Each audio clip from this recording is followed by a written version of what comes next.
बिस्मिल्लाहिर्रहमानिर्रहीम। अस्सलामु अलैकुम प्यारे स्टूडेंट्स, उम्मीद है आप लोग खैरियत से होंगे। पिछले लेसन में हमने 8 कॉन्सोनेंट्स पढ़े थे जो कि कर्व थे इफ़, वी, इथ, दी, इस, जी, इश और जी। आज हम उसी कॉन्सोनेंट्स के साथ वावल ए और वावल ई को ऐड करेंगे। तो पहले वर्ड दिया गया है दे, तो यहाँ आवाज़ आ रही है दी की, दी स्ट्रोक की आवाज़ आ रही है, तो दी स्ट्रोक को पहले डालें। फिर ए की आवाज़ आ रही है तो ए, वावल ए को फिर आप डालें। इसी तरह फिर दिया गया है से, तो इस स्ट्रोक को आप डालें। फिर ए की आवाज़ आ रही है तो ए को डालें। इसके बाद ए की आवाज़ आ रही है तो आपने बाद में वावल ए को डालना है। जिस तरह मैंने पहले भी बताया था कि वावल की साउंड अगर स्ट्रोक से पहले आ रही है तो आपने वावल को पहले डालना है स्ट्रोक से, अगर बाद में आ रही हैं तो आपने वावल को बाद में उसी स्ट्रोक के साथ डालना है। फिर है फेड, तो यहाँ दो कॉन्सोनेंट्स की आवाज़ आ रही है, एक है इफ़ और दूसरा है डी। आपने पेंसिल को उठाना नहीं है, तो इफ़ के बाद ए आ रहा है तो इफ़ के सेकंड प्लेस पे आप वावल ए को डालें। फिर है फेथ,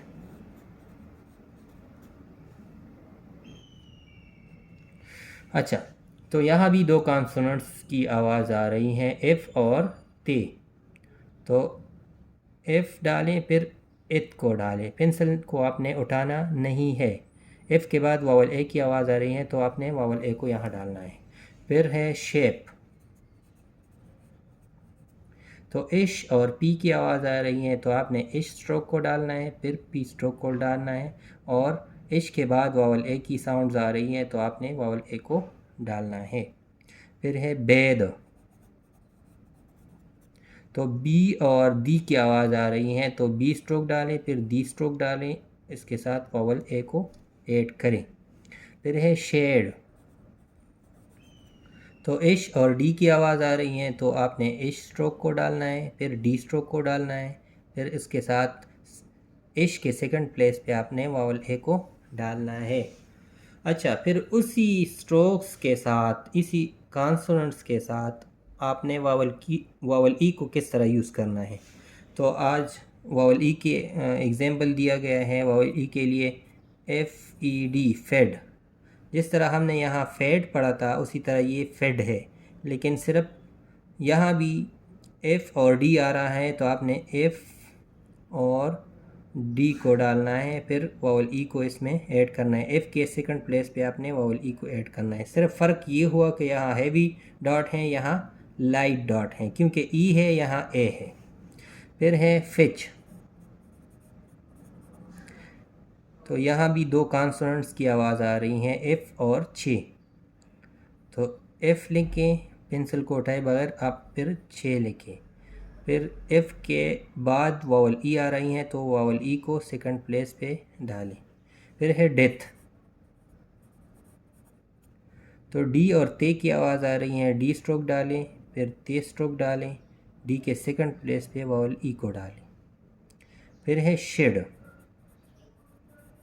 यहाँ शेड था, यहाँ शेड है, तो इश स्ट्रोक को डालें, फिर डी स्ट्रोक को डालें। यहाँ ई की आवाज़ आ रही है तो इश के बाद ई को डालें।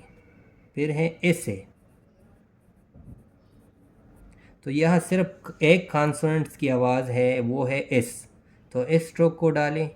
इससे पहले ई की आवाज़ आ रही है ए, तो ई को पहले डालें। फिर है इसके बाद जो है ए की आवाज़ आ रही है तो फिर वावल ए को इसके बाद डालें। फिर ये एग्जांपल देखें, इस स्ट्रोक को डालें, इससे पहले ई की आवाज़ आ रही है तो ई स्ट्रोक को डालें, इसके बाद ए की आवाज़ आ रही है तो आप ए स्ट्रोक को डालें।